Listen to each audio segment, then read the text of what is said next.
mix prepping here. In today's video, I'm going to be showing you how to make real, honest-to-goodness butter completely from scratch right in your own kitchen. And not only that, I'll show you 3 different methods by which to make butter.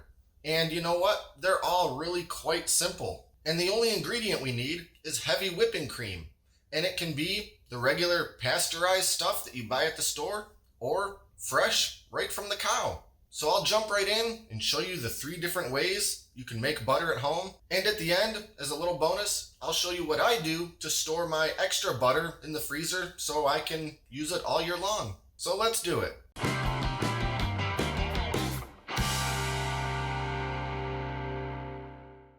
So our first butter making method is the KitchenAid mixer. And I personally think that this is the easiest and at least my favorite way to make butter at home. But of course, it requires you to have a KitchenAid stand mixer or similar type of stand mixer. Anyway, that's the first method I'll show you. And to get started, all we need is our heavy cream. I'm using 2 cups for this batch of butter. I don't want to load my mixer bowl up too much. And by the way, a quick tip, and this applies to any method of butter making. If you let your heavy cream sit out for just a little while before using it, 20 minutes, 25 minutes, just to let that temperature come a little closer to room temperature, the butter is going to make a lot quicker. Basically, the whole name of the game in butter making is agitating the cream for long enough until it separates. And that means the buttermilk separates from the butter fat. And for whatever reason, when that butter is just a little closer to room temperature, it happens a lot quicker. And that's not really a big deal when you're using a big electric KitchenAid mixer, but for at least one of our following methods, it's really gonna make a lot of difference when it takes less time to do it. I'll end up turning the mixer pretty much all the way up over about a minute's time. And I'll mention that this has the potential for making a big mess. Not so much at first, and not so much when the cream goes into the sort of whipped cream phase. But as soon as that buttermilk starts to separate from the butter fat, we're gonna have a lot of liquid sloshing around in here, and it's gonna wanna spray in every direction. And I don't have one of those spatter guards for my mixer, so I just like to drape a couple of big dish towels over it so it contains the spatter. Obviously, I wanna be careful not to let that towel get caught up in the mixer, but just sort of loosely draping it over is a quick way to contain a lot of that spatter. So I'll let this keep going for a few minutes, and when it gets to the whipped cream phase, I'll stop and briefly show you what that looks like, and then we'll move on. Okay, the mixer's really only been going a couple of minutes, and you can see we're already in the whipped cream phase. If I added a little sugar to this would be the perfect whipped cream topping for my desserts or crepes or what have you. But today we're making butter, so we keep whipping. So as you can see, when I lift these towels up a little bit, it is really sloshing around in there because the butter fat has separated from the buttermilk. Now we've got all that buttermilk splashing and spraying around as it gets beat, and it's really gonna make a big mess when I lift the towels up. So I'll just do it for a moment so you can kind of see what I'm talking about. And once it separates and you've got stuff that looks like butter in there, just go another, minute, and we've got our butter. Now there's really just a couple more things to do before we can call this finished. And basically that means we need to just sort of grab this butter, pull it out of there, and separate it from that buttermilk. Now, if you want to use the buttermilk, you absolutely can. If you use recipes that call for buttermilk, save it, put it in the fridge. Use it within a couple days or so. As for the butter, it's still got a lot of that buttermilk sort of clung to it and stuck within it. So the next thing we need to do is essentially wash our butter. So we're gonna move over to the sink and I'll show you how to do that. Now real quick, this right here was about 6 minutes of mixing to go from my cream to my butter. But it can take longer. The first time I ever did this, I used cream that was straight out of the fridge, and this thing had to blend for 10, 12, maybe almost 15 minutes before I had my butter. So if you're trying this out and you're wondering why it's not going from that heavy cream to the whipped cream to the butter, just let it keep going. You really can't do it wrong. You just need to keep agitating it. It's gonna eventually break and separate into that butter and buttermilk. Just keep mixing and it's gonna happen. All right, now we're going to rinse or wash our butter. And to do that, I'm just gonna sort of scoop the butter out of there, leaving that buttermilk behind. And some people do this step in the same mixing bowl, but I find it's a little easier to use my little food grade wash tub thingy here and just put it in the sink. It gives me a little more room to work with.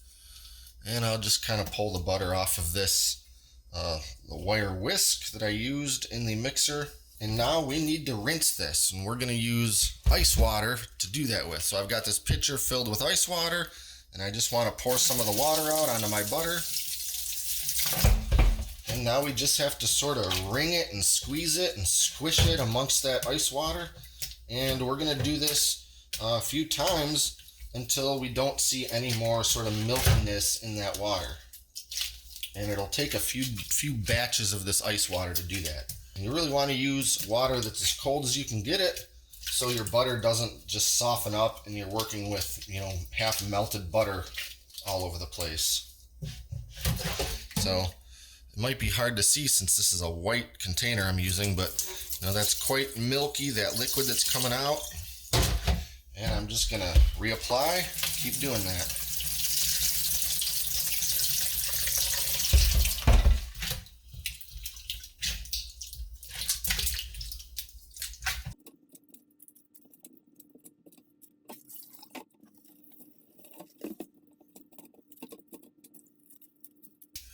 And after doing that 2 or 3 times, when that water is pretty well clear, just try to squeeze that butter a bit and press it as best you can to squeeze any remaining water out of there. You might not ever be able to get 100% of it without some kind of industrial machinery, but just do the best you can. After all, we're doing homemade, so it doesn't have to be the same as you buy it in the store. And that's it. That right there is our finished butter. Now, I've obviously not added anything to this, so this is unsalted butter. But if you want salted butter, it's at this time when you could add some salt. I don't have the exact measurement on hand. It's not a lot, but if you want to make salted butter, just sprinkle some of that on there and squish it and mix it together, and you'll have your salted butter. Or you can put any other kind of seasoning you want in it. Some garlic salt, herbs, whatever you like. For me, I like to make plain butter, and if I'm going to do something different with it later, I'll do it later. Okay, moving on to butter making method number 2. And this method is basically the exact same thing as method number 1. It's just that the kitchen appliance we're using is different. Don't have a KitchenAid mixer or similar stand mixer? Well, if you've got a sort of large-sized food processor, you can use that. And again, all I'm going to do is pour in 2 cups of cream. I don't want to overdo it. Make a huge mess. Put the lid on. Now the benefit of using the food processor is that I don't need to drape it in towels, and you can actually get a sense of what's going on inside of it. So maybe I'll do a little time lapse while this thing is going and play it in super fast forward so you can see exactly what happens as it starts to blend and thicken up and then separate.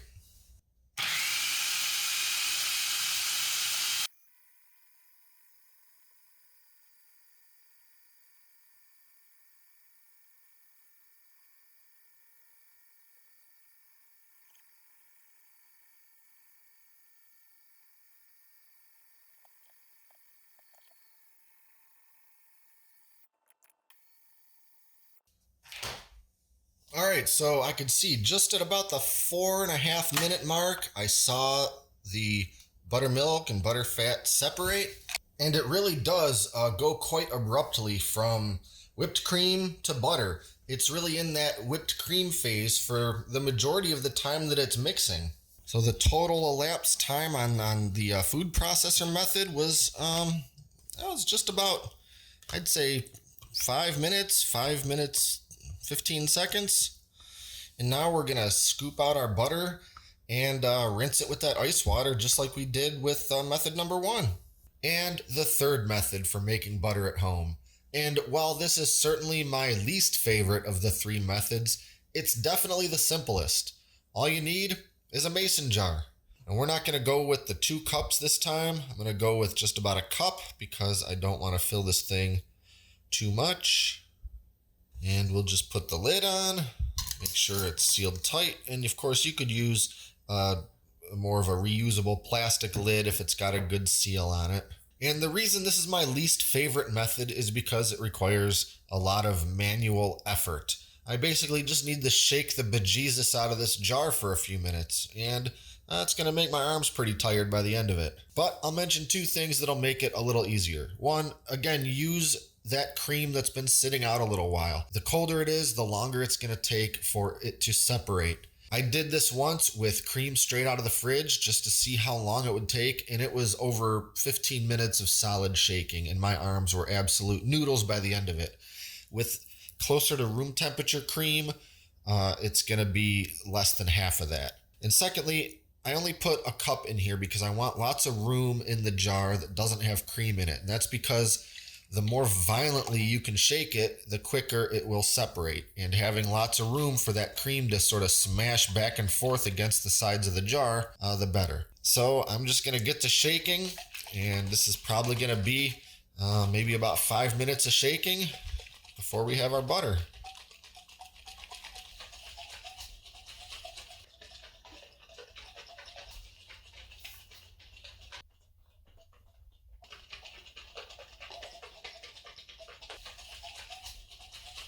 Now you're going to get to a point where that cream is so thickened up that it's going to feel like nothing's even happening when you shake it. It's so thick and viscous, you don't even know if it's moving around in there. But it is. Just keep shaking it, and sooner or later, it's going to start to split. You'll start seeing some of the glass jar become more clear again. That's because there's that buttermilk essentially separating and washing whatever isn't buttermilk off the sides of the jar. Just give it a couple more minutes from that point. And there you have your butter sitting in all that buttermilk. So for this one, I just like to sort of drain it out through the lid, and then you can rinse it and wash it just like you did with the other methods. But since it's already in the jar here, I might as well give it its sort of first initial preliminary rinse with the ice water right there in that jar. And I can use the jar to kind of shake a lot of that buttermilk loose.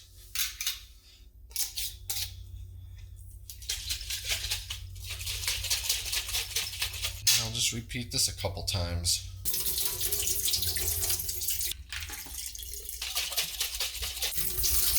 And it's pretty rinsed, but I'm still going to pull that butter out of there and give it sort of one last really thorough rinse with the ice water, squishing it and wringing it out like I showed you before. All right, so here we have our 3 batches of butter. This was from the KitchenAid mixer, this from the food processor, and this from our mason jar. Now let's talk about storage. If you want to use your butter within the next couple weeks, go ahead and store it in the refrigerator. Just put it in an airtight container, like a Tupperware container or something like that. But if you want to make some butter and store it for a longer amount of time, you can of course freeze it. And you could just freeze it right here in a ball like this. Vacuum sealing is always the way I recommend going.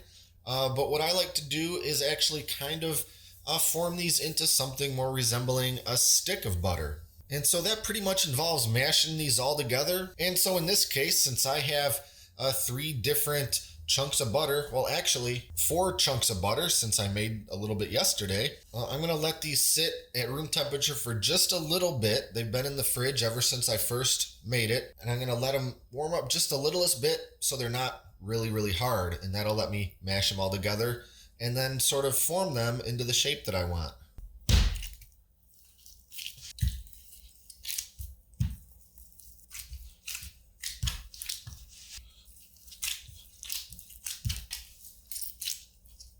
And once I've got all my different pieces of butter all kind of globbed together, I'm going to flatten it out and try my best to get it into a flat sort of a rectangular shape. And to do that, I'll first start with a second cutting board and just press it down.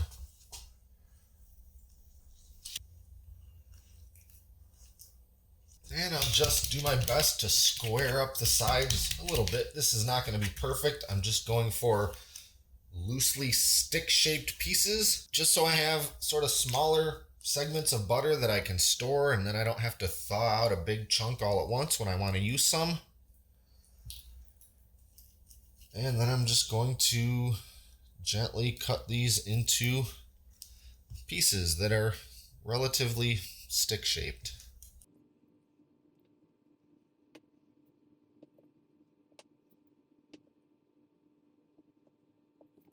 Now, just from this part of the process, this butter started to get kind of soft again. So I'm going to stick all of this in the fridge again for a little while and let them get nice and firm.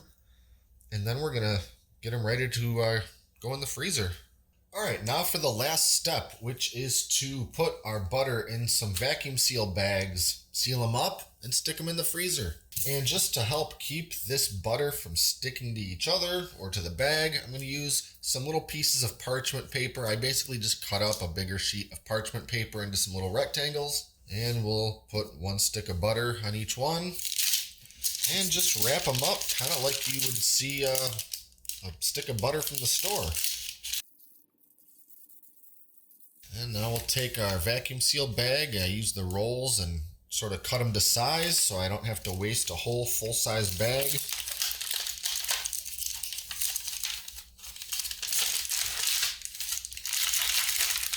And I think I'll put 2 sticks per bag. Now we'll just seal them up. Make sure your butter is really good and cold so when you seal this thing, your sticks of butter don't get all squished.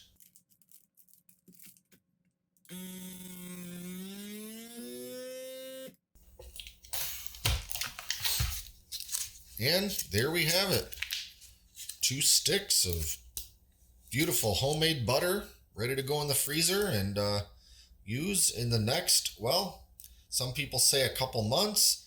I would be comfortable leaving this in the freezer for at least a year. So that's about it for now. Be sure to like and subscribe and stay up to date with all our latest stuff, including future homemade food videos. Thanks for watching, and until next time, this is Great Lakes Prepping.